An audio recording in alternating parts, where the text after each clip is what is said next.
Ayan. Dolomite Sand. Tapos yung iba, kasi syempre pag maalon, yung ibang mga tahong na mga maliliit nga, nandito sa tabi lang. So pag maalon, maano sila na, kumbaga parang nakakawala sila. Ayan o, yung mga itim-itim na yan.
Ayan, so lakad tayo dito at silipin natin yung mga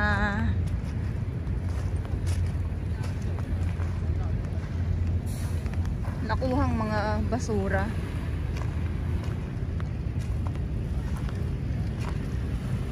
Or naipon ng mga basura ng ating mga volunteers kaninang umaga. At yun na nga, no, so yung cellphone na naiwan, ayan, so nandun ka lang, madam, so hindi naghahang. Ayan, so sabi ko ay iiwan na lang sa security guard, baka sakali ay mayroong maghanap or bumalik yung may-ari dito, no.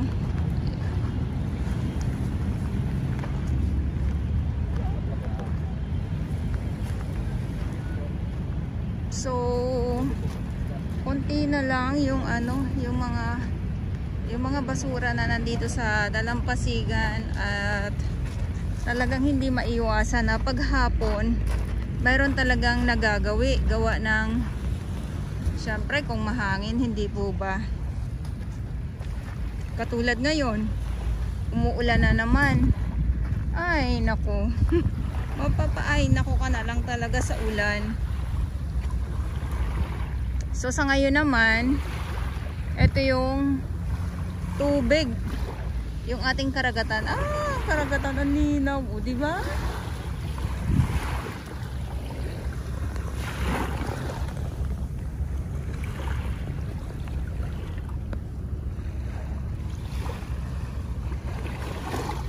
Ayan, napakalinaw. So sabi ko nga ay hapon na. At kita nyo naman yan, yung ambon po yan. So ayaw nang bumagsak ng malakas. Kung babagsak ng malakas yung ulan, hindi yung pag ganito lang. Persahan ang ulan, ano. Kasi syempre natataranta tayo pag biglang bumuhos ang ulan, diba, katulad ngayon. Ay akala ko kung ano.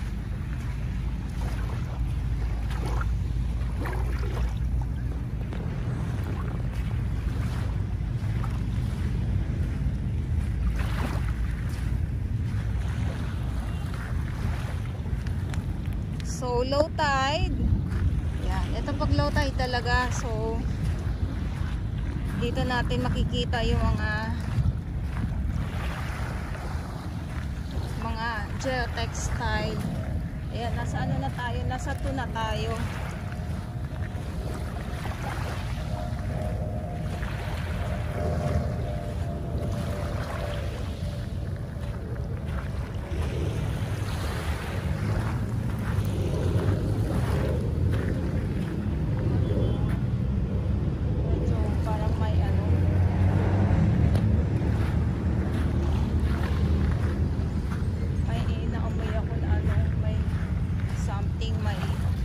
May isda ba na ano?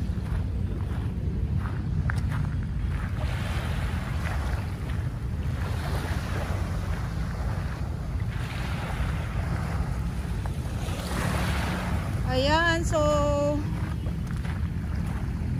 tuloy ang update natin. Siyempre, usaping Dolomite Sand pa din po. Nagpahapon-hapon pa ako, tapos ganito lang naman. Umaambon-ambon. Kala ko may sunset. Ayan ha.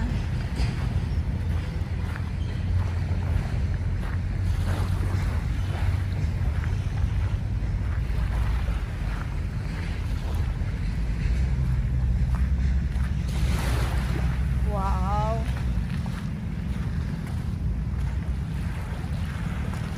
Grabe yung ano, grabe yung alinsangan. Ayan. Hindi maganda. Kasi kahit kanina pang umaga hinahanap ko yung pinipilit ko na yung hangin man lang wala. Sabi is ano pa din daw, summer pa din kahit natagbagyo na. Iba na talaga ang ano, ang panahon. Kasi kahit natagbagyo na, summer pa din kasi yung ganito nga yung panahon nga natin. Kahit na ganito makulimlim. Ito bago lang to. Bago lang to mga napadpad kasi kanina wala na to eh.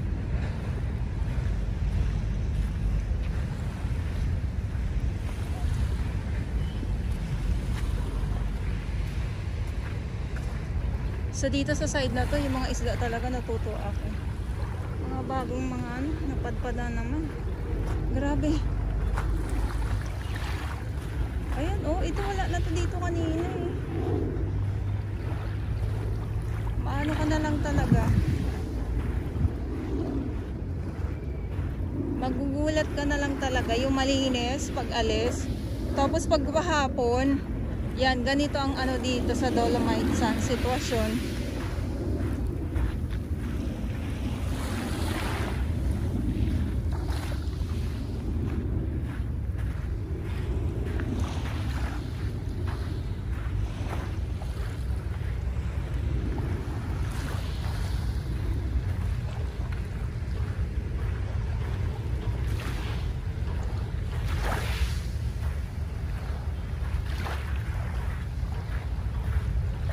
So, nandito na nga tayo sa phase 2 at dito sa kabila, kasi dito ngayon, dito sa 2, ang daming mga ano, ang daming mga tahong na nagkukumpulan. Ayan, so, paghapon kasi, sobrang low tide. Ay, yung bag, wala nang laman. Kaya nakikita natin sila. And, yung geotextile, ay, ayan na. Ayan o. So doon sila doon sila kumbaga naging bahay nila ang geotextile nitong mga tahong.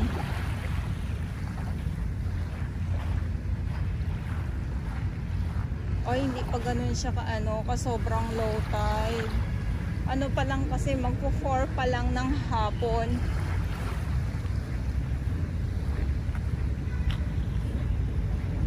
Ayan, yung mga itim na yan. Ayun, so mga ano po yan, geotextile po yan na pugad ng mga tahong nga po. Yung mga maliliit na mga tahong. Ay, ito na naman tayo.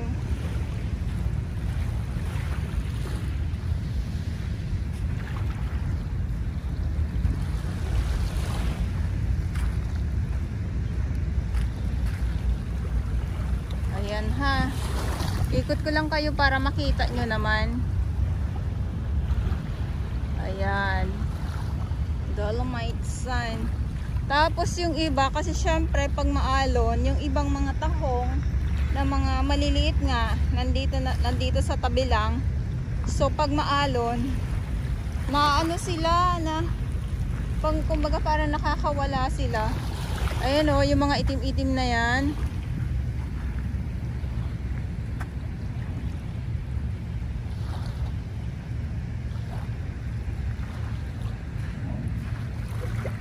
So mamaya pa natin makikita ng ng maayos yan pag wala na talagang pag sobrang low tide na talaga.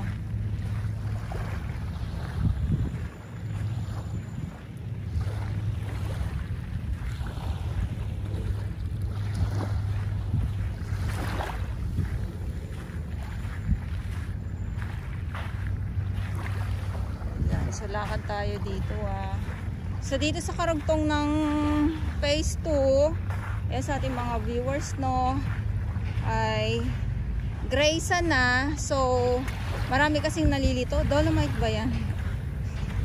Di po siya dolomite, karugtong po ng dolomite. Pero Manila Bay, syempre Manila Bay pa din tayo, mga teng. Ayan, Manila Bay pa din po tayo. So ito yung sinasabi ko na gray sand. Ang linis na gray sand. Kadugtong nitong 500 meters ng dolomite sand. Ayan, so wala pong dolomite sand, gray sand pa lang dyan ang nakatambak.